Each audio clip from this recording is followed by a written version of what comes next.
The Lakeside Guesthouse looked completely ordinary during the day, peaceful enough to lower one's guard, with the water lying still like a vast mirror reflecting the sky and a gentle breeze carrying no sign of danger. But once night fell, the atmosphere around the lake changed entirely, becoming unnaturally quiet, as if every sound had been swallowed.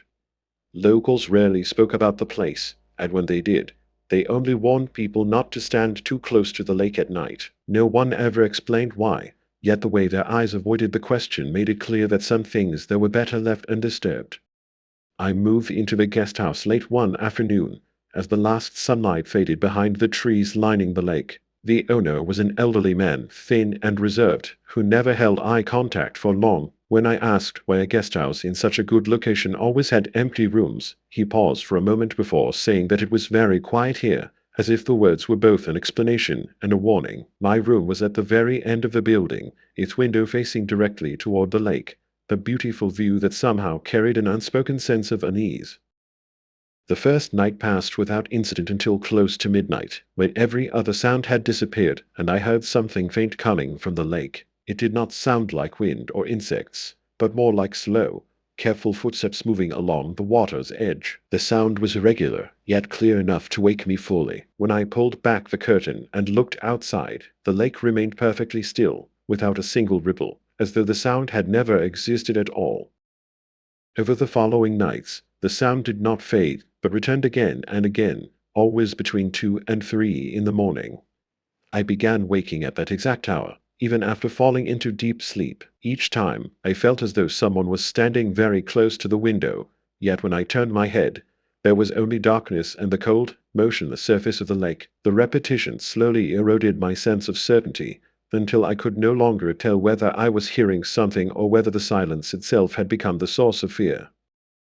One night, when I turned on the light, its glow reflected across the lake as usual, but this time something felt wrong. Behind my own reflection on the water's surface, there was a darker shape standing perfectly still, with no clear outline. I blinked and rubbed my eyes, telling myself I was simply exhausted. But from that moment on, whenever I looked toward the lake, I felt as though it was no longer merely reflecting my image, but watching me in return. I began asking the other tenants about the guest house, but their reactions unsettled me more than the sounds from the lake. They avoided my gaze and answered vaguely, as if even speaking about it might invite something unwanted. A young woman in the room across from mine whispered that she had never opened her curtains at night since moving there. When I asked why, she shook her head, pressed her lips together, and quickly closed her door, leaving me alone in the dim hallway. One evening, the power suddenly went out, plunging the entire guest house into darkness. Only faint moonlight reflected off the lake.